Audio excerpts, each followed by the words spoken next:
Alors, j'espère que vous allez très bien. Très rapidement, nous n'allons pas perdre de temps aujourd'hui. J'espère que vous allez bien. De mon côté aussi, ça va. Aujourd'hui, nous nous retrouvons devant le dollar néo-zélandais face au dollar américain en graphique 30 minutes.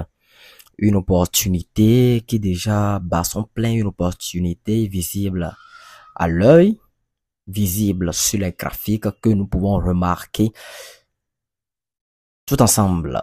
Alors, devant vous, vous avez une spéculation qui est en train de se dessiner. Bien sûr, vous avez d'abord la tendance haussière, suivie d'une consolidation de marché. Donc, on pourrait dire que ici, à ce niveau, c'est peut-être une épaule tête-épaule, figure de retournement. Peu importe comment vous percevez le marché actuellement. Cependant, moi, je le considère comme une consolidation de marché ici à ce niveau. Bon, bref. Trêve de bavardage. Ici, nous allons attendre une cassure de clôture de bougie en dessous de cette zone de support. Vous voyez, cette zone de support, ce rectangle horizontal. Cassure de clôture de bougie, bien sûr, pour ceux qui sont de la première école, vous vous positionnez là la cassure de clôture de bougie. Cependant, ceux qui sont de la deuxième école, vous vous positionnez au pullback. Mais moi, je vous conseille d'attendre le pullback. Et je vous convie également à aller voir sur ma chaîne une vidéo que j'ai faite vous montrant comment il faut se positionner sur la marché financier et quand est-ce qu'il faut se positionner sur une cassure et clôture de bougie. À l'inverse, quand est-ce qu'il faut se positionner sur un pullback. Allez regarder cette vidéo et je pense que vous n'en sortirez pas la même bredouille. Alors, au vu de cette opportunité, bon, puisque moi j'attends un pullback, c'est-à-dire une cassure de clôture de bougie en dessous de cette zone, une remontée avec une bougie verte et une nouvelle confirmation avec une bougie rouge en graphique 30 minutes. Avant de me positionner, si le scénario que je viens de vous décrire s'avère être non réaliste, je ne vais pas me positionner sur ce marché. J'aborderai tout simplement l'idée de prendre cette spéculation. Oh, bon. Alors, comme la stratégie l'exige, vous devez attendre une moyenne mobile 100 évoluant au-dessus du prix. Déjà, bon, actuellement, la moyenne mobile 100 n'évolue pas au-dessus du prix. Ça, c'est clair et net. Vous êtes d'accord avec moi, n'est-ce pas? Que la moyenne mobile 100 n'évolue pas encore au-dessus du prix. Vous devez attendre une moyenne mobile 100 évoluant au-dessus du prix. Pour augmenter les probabilités de votre côté, pour un scénario vendeur, tout simplement. Vous voyez un peu? Dans le parcours baissier du marché, vous devez faire attention à cette zone susceptible de retournement, la première zone dangereuse, une zone probablement où le prix pourrait vous dessiner une figure de retournement, ou bien le prix pourrait inverser la tendance en cours. Bon, la tendance, bien sûr, après votre cassure de clôture de bougie, ou bien après votre pullback.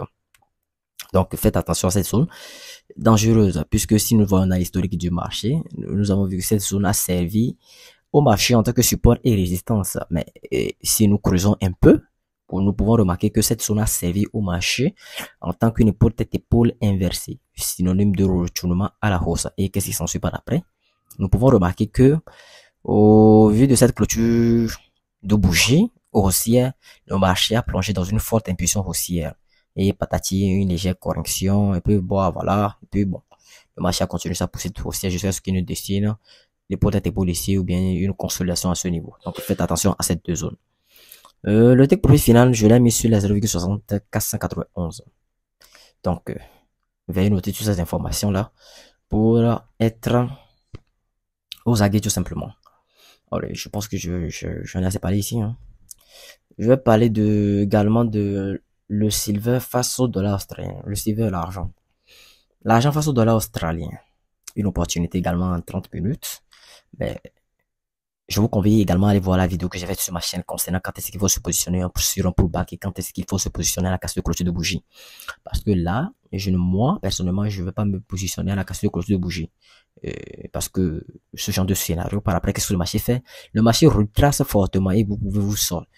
Et le marché peut vous faire sortir inutilement du trade. Vous retrace fortement si le marché fait ce genre d'impulsion-là. Donc, j'attendrai un pullback. Si le pullback n'advienne pas, j'attends tout simplement un drapeau ascendant. Un drapeau ascendant, synonyme d'une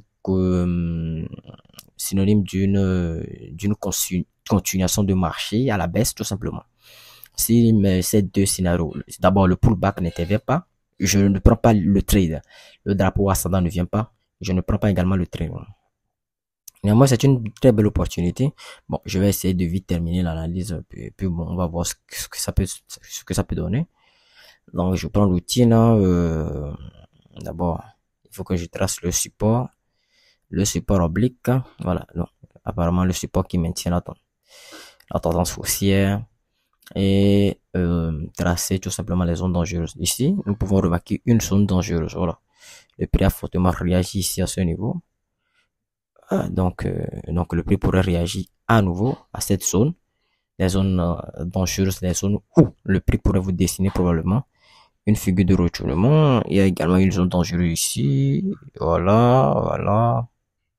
J'espère que vous me suivez. Parce que ici, dans l'historique du marché, le marché a fait une longue mèche ici. Vous voyez un peu. Et a directement retiré, s'est directement retiré sur la mèche. Voilà. Bon. À peu près. Également, il y a une éventuelle zone ici. Si vous remarquez très bien. Une zone dangereuse ici à ce niveau. Et là, bon, je pense que c'est bon. Là, je prends le même et hop. Alors, je vais la noter en même temps. Allez, zone susceptible de retournement. Zone susceptible de retournement. Et zone susceptible de retournement. Voilà. Voilà. Bon, et un conseil, ce type de marché sont extrêmement volatiles. Donc, faites attention à votre risque reward. Le risque ratio, si vous n'avez pas, si c'est les opportunités que je présente, si vous n'avez pas un risque ratio de minimum 2.5, ne prenez pas le trade. Non, ça ne sert à rien de prendre le trade. Ne prenez pas le trade. Bon, je viens de tracer le take profit final. Hein. Ah bon, je pourrais également le serrer un peu là. Bon. Là, vous le faites comme ça. Bon, après, vous pouvez annoter le graphique après. Hein. Bon, c'est une analyse. Et voilà. Donc, vous voyez que le marché a fait une forte impulsion baissière, probablement due à une annonce économique.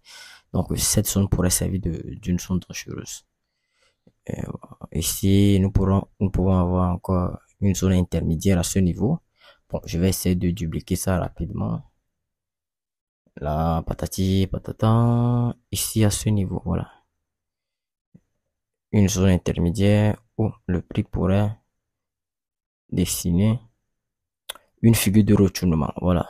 Donc, voilà, très bien. Ici, vous pouvez le noter support. Bon, là, c'est là le support oblique. Et ici, c'est là le support horizontal, tout simplement. Voilà. Donc, voici donc l'opportunité. Vous devez attendre une moyenne mobile 100 évoluant au-dessus du prix. Déjà, la moyenne mobile 100 évolue au-dessus du prix. C'est, voilà, qui est très prometteur pour une prise de décision vendeuse. Une prise de décision à la vente, tout simplement. Ce qu'il faut attendre, c'est un pullback ou un drapeau. Voilà. Ou soit vous attendez une figure de continuation. Le stop loss, si vous allez vous positionner, le stop loss est ici, avec une marge nécessaire pour laisser respirer le marché.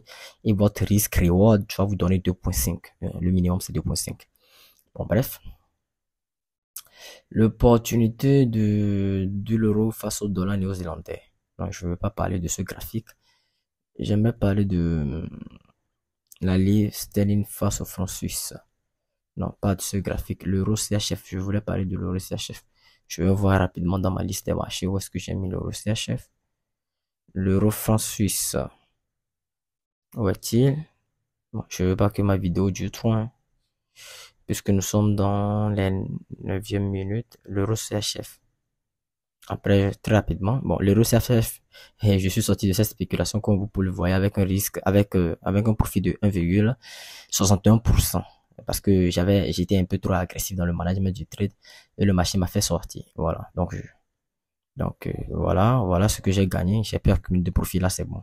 Je vais effacer les dessins et mettre le graphique en neutre. Après ça, je parle de quelle opportunité. Je parle de l'euro du Old NZD pour terminer ma vidéo. La tendance haussière poursuit son cours, hein. Félicitations ceux qui ont pris ce trade. Félicitations à vous. Voilà. Félicitations à vous. Bon. Nous allons nous retrouver une prochaine fois dans une nouvelle vidéo.